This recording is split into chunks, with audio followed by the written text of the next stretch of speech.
আসসালামু আলাইকুম। এখন হইতাছে তালের দিন। সবজিওয়ালা আইলেই হ্যাঁ ভ্যানের মধ্যে দু একটা তাল পাওয়াই যায়। অনেকদিন ধরে মন চায় একটা তাল কিনুম, কিন্তু তাল কিনতে গেলেই পিছন থেকে মায় কয়, তাল কিনুন লাগবো না, তাল ছাড়াইবো কাটায়, তাল মাল আমি ছাড়াইতে পারি না, তুই তো পারস না। প্রত্যেক বছরই খালা ফুপুরা তাল ছাড়াই ছাড়াই দিয়ে যায়। এইবার ভাবছি একটা তাল ছাড়াই ছাড়মু, কিন্তু ওই যে মার কথা, মায় তো তাল কিনতেই দিব না, কয় যে তাল তো এমনি দিব, তুই আবার তাল কিনতে যাবি কে, কি একটা কাজ বলেন তো। হুট কইরাই আমাকে এক ফুপাতো বোন একটা বড় তাল আইনা কইল, লও পিঠা বানাইয়া খাইও। এই তো আমার জীবনের আশা পূরণ, আমি একটা তাল কিনা লাইতাম, এখন কিনতে পারি না, একজনে দিয়া গেছে। এইবার তাল কেমনে ছাড়াইতে হয় তুমি বাসায় একবার দেখাইয়া প্রমাণ করে এলাম। এই তো শুরু হয়ে গেছে আমার তালের লগে যুদ্ধ। আমি দেখেন কেসি দিয়া তাল কাটতে বয়ে গেছি। প্রথমে দেখি ভালোই লাগে, একটা একটা কইরা খোসা ছাড়াইয়া পুরা তালের একবারে কালো যে খোসাটা আছে ওটা ফালাই দিছি। তালের খোসাটা ফালাইছি, তালের এত সুন্দর একটা কালার দেখে তো পুরাই আমার মাথা নষ্ট হয়ে গেছে। ওখানে তালের 3 ভাগ করে লাইলাম। আচ্ছা, তালের 3টাই ভাগ থাকতে হবে কেন? 2টাও থাকতে পারে, 4টাও থাকতে পারে। সব সময় খালি দেখি তালের 3টা ভাগ থাকে। এটা কোনো নিয়ম? এই যে কেসি দিয়ে আমি তাল কাটা শুরু করে দিছি। আজকে তালের উপরে এক্সপেরিমেন্ট কইরাই ছাড়মু। ইস্পার তো উস্পার হইয়াই যাইবো একটা। এইভাবে কেচি দিয়া তালের সবগুলা যে চুলের মতন আছে এটি সব আলাদা করে ফেলাই। আর আমার টেকনিক ফেল হবার না, আজকে তালডারে আমি পরিষ্কার কইরেই ছাড়ম। একবারে কিচ্ছু রাখুম না। তালের দেখেন একবারে সাদা করে ফেলাইছি। হ্যাঁ, আমি বলে পারুম না তাল পরিষ্কার করতে, কত বড় বড় কারনামা আঞ্জাম দিয়া ফেলাইলাম।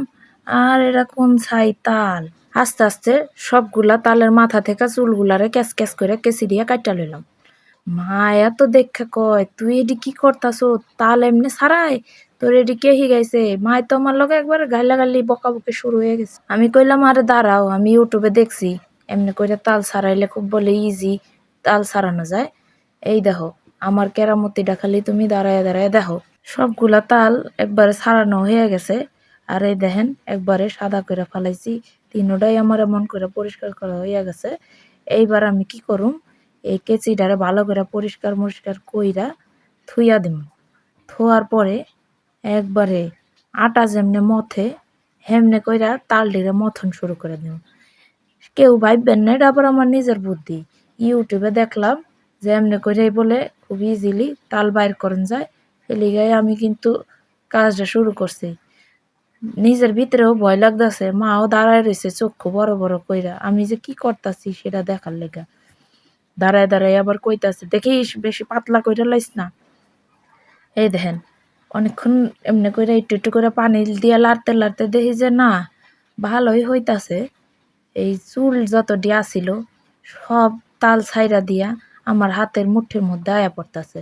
আর আমিও তো কি সুন্দর কইরা একবারে এক্সপার্টদের মতন একবারে চুলটি আলাদা করে লাইলাম। দেখছেন সব চুল একবারে আলাদা হয়ে যাওয়ার পরে আমি কি করছি জানেন, একবারে তালের মধ্যে আরো কতখানি পানি দিয়া তালটিরে আর একটু পাতলা করে লইছি। এই দেখেন একবার চুলটি সব আমার হাতে আয়া নিচে তালটি রয়ে গেছে।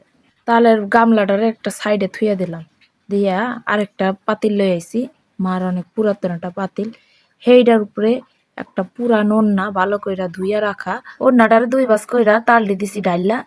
তালটি ডাইল্লা একবারে ওন্নার চাইরো কোনা ধইরা সুন্দর কইরা একবারে এক্স বয়ফ্রেন্ডের কল্লা মনে কইরা ওন্নাটারে চাপ দিয়া ধইরা কল্লাটারে ঘুরাইতে লাগলাম। সত্যি সত্যি এক্স বয়ফ্রেন্ডের উপরে এমনই রাগ, এবারে কল্লা মটকাইতে যায় মটকাইতে যায় মটকাইতে যায়, কি যে একটা কাম হইলো বলার মতন না। এই দেখা, এই দেখো কি কি জুম করে দেখাই, এই দেখেন কি মজার একটা কাম হইছে। অন্যরা যে ফাইটটা 2 ভাগ হয়ে গেছে, এই জন্য কমো না যে আমার কপাল খারাপ। আমার কপাল বরংস ভালোই, আমার মায়ের সামনে আসিল না। মায়ের সামনে থাকলে আজকে খবর আসিল। পরে আর কি করার, সবকিছু পরিষ্কার কইরা এক পাট ওন্না দিয়া আবার তালরে ছাকার প্রচেষ্টায় আছি। আজকে যদি এই তাল ঠিকভাবে মার কাছে ভালো করে না বুঝাই দিতে পারি, তাহলে মনে করো পিঠের ছাল আর আস্ত থাকবো না। এক পাট কইরা দেওয়ানোর পরে সুন্দর মতো দেখো তালের একবারে যে রস কও বা যাই কও সুন্দর হইয়া বাইর হইছে। একটা বাটির মধ্যে বইরা মারে কইলাম লও। মায় তো আমার কাম দেখা পুরাই অবাক। মায় কয় ভালোই তো পারছস, এখন থেকে তোর খালা করে কমু আনাম তাল দিয়া যাইতে। তুই কইরা লবি। মারে আগেই কইয়া দিলাম, মাফ চাই দোয়া চাই, এই খাটনির কাম আমার দিয়া হইব না, শখ আমার মিটটা গেছে।